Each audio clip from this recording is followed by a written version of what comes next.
আমি এইটো কথাহে ক'ব বিচাৰিছোঁ যে ইতিমধ্যে গম পাইছে যে সকলোৱে গম পাইছোঁ যে অসমৰ আকাশ বতাহ এটা শব্দ বা এটা চিন্তা এটা গাঁও কৰি উঠিছে। সেইটোৱে হ'ল যে 6 জনগোষ্ঠীক যি জনজাতিকৰণ প্ৰস্তাৱ ইতিমধ্যে অসম চৰকাৰে আজিৰ কেবিনেটত উত্থাপন কৰাৰ কথা। সেইটো কথাক লৈ আমি বিভিন্ন সময়ত বিভিন্ন ঠাইত আমি অসমৰ মুখ্যমন্ত্ৰী ডক্টৰ হিমন্ত বিশ্ব শৰ্মা তথা আমাৰ WTBC তথা শিক্ষামন্ত্ৰী ডক্টৰ ৰেঞ্চৰ লগত আমি বহিলোঁ।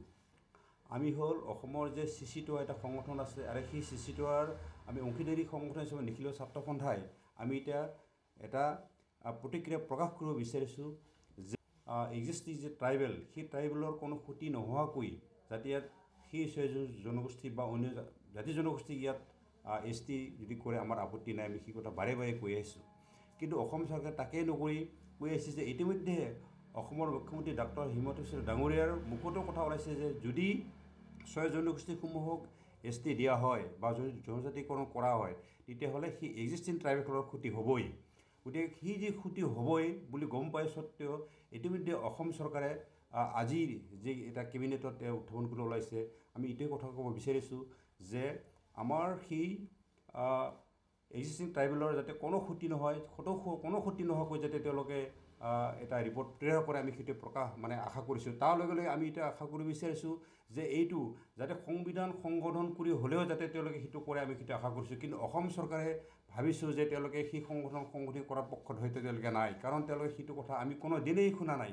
গতিকে এতিয়া অসম চৰকাৰে ক'ব বিচাৰিছোঁ যে ইতিমধ্যে অসমৰ ট্ৰাইবেল জনজাতি ছাত্ৰ সংগঠনকে আদি কৰি বিভিন্ন সংগঠনসমূহে বিভিন্ন গণতান্ত্ৰিক আন্দোলন বা গণতান্ত্ৰিক প্ৰতিবাদ কৰা আমি দেখিছোঁ বা কৰি আহিছোঁ। গতিকে আমাৰ সেই প্ৰতিবাদ যদি অসম চৰকাৰে মানি নলয় তেনেহ'লে অনাগত সময়ত ইয়াত জংগীতকৈ জংগী আন্দোলন হ'ব। তাৰ কাৰণে মই আহ্বান জনাব বিচাৰিছোঁ যে আমি বিচাৰিছোঁ যে আমাৰ কথা চিধা, আমাৰ কথা ডাইৰেক্ট হ'ব লাগে যে এইটো যিটো বিল সেই বিলখিনি স্থগিত কৰিব লাগে। স্থগিত কৰি ইয়াত থকা ট্ৰাইবেলসকলৰ যাতে তেওঁৰ ভাষা কৃষ্টি সংস্কৃতি জীয়াই ৰখাত বা বজাই ৰখাত অসম চৰকাৰে সহযোগ কৰে। আৰু আমি নহ'লে এইটো ভাবিবলৈ বাধ্য হৈছোঁ যে যদি সেইটো হয় ইতিমধ্যে ট্ৰাইবেলসকলক ইয়াত নিষেধ কৰিব বিচাৰিছে। ট্ৰাইবেল ইয়াৰ পৰা তেওঁলোকে ইয়াত ভাষা কৃষ্টিকে আদি কৰি তেওঁলোকৰ যি উত্তৰণ সেই উত্তৰণ তেওঁলোকে মহিমান কৰিব বিচাৰিছে। গতিকে আমি আশা কৰিব বিচাৰিছোঁ যে অসম চৰকাৰে সময় থাকোঁতে তেওঁলোকৰ সেই সিদ্ধান্তক তেওঁলোকে সলনি কৰে, কাৰণ ইতিমধ্যে সন্মুখত 26ৰ নিৰ্বাচন। গতিকে তেওঁলোকে সেই 26ৰ নিৰ্বাচন বৈতৰি পাৰ কৰাৰ কাৰণে তেওঁলোকে যদি এইটো কৰিছে তেনেহ'লে অসম চৰকাৰটো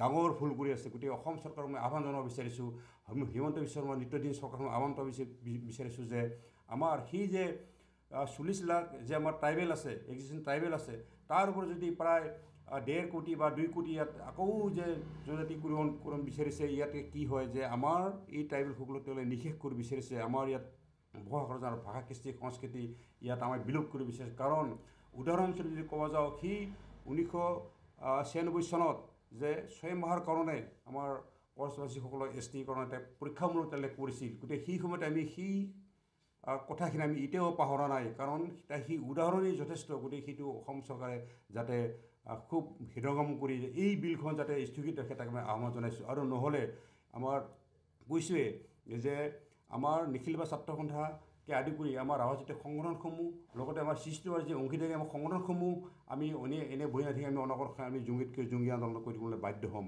গতিকে অসম চৰকাৰক আহ্বান জনাব বিচাৰিছোঁ যে অনতিপলমে এই বিলখন যাতে স্থগিত ৰাখে আমি আহ্বান জনাইছোঁ। হয়, ইতিমধ্যে আমি বিভিন্ন মিডিয়া বা ফেচবুক বা আদিৰ জৰিয়তে আমি গম পালোঁ যে ইতিমধ্যে যিটো BTC বা BTRৰ যি সচিবালয় সেই সচিবালয় প্ৰাংগণত ইতিমধ্যে এটা কোকৰাঝাৰ ইউনিভাৰ্চিটিৰ ছাত্ৰ এটা দলে বা ছাত্ৰৰ এটা সেই আন্দোলনকাৰী দলে ইয়াত আহি আমি কিছুমান লণ্ডভণ্ড কৰা বা তাত আহি প্ৰতিবাদ কৰা আমি দেখিলোঁ। গতিকে আমি এইটোৱে ক'ব বিচাৰিছোঁ যে এই ধৰণৰ ক্ৰিয়া প্ৰতিক্ৰিয়া বা এনেধৰণৰ আন্দোলন যাতে অন্যান্য সমূহত বা অন্যান্য ঠাইত বিয়পি নাযায় বা বিয়পি যাব নোৱাৰে, তাৰ কাৰণে অসম চৰকাৰে পদক্ষেপ গ্ৰহণ কৰিব লাগে। আৰু যদি সেইটোৱেই নহয় তেনেহ'লে এনেকুৱা ধৰণৰ কৰিব বাধ্য হ'ব। সেই বাধ্যখিনি অসম চৰকাৰে কৰিব লাগে। তাৰ আহ্বান জনাইছোঁ যে অসম চৰকাৰে ইয়াৰ পৰা শিক্ষা লোৱা উচিত।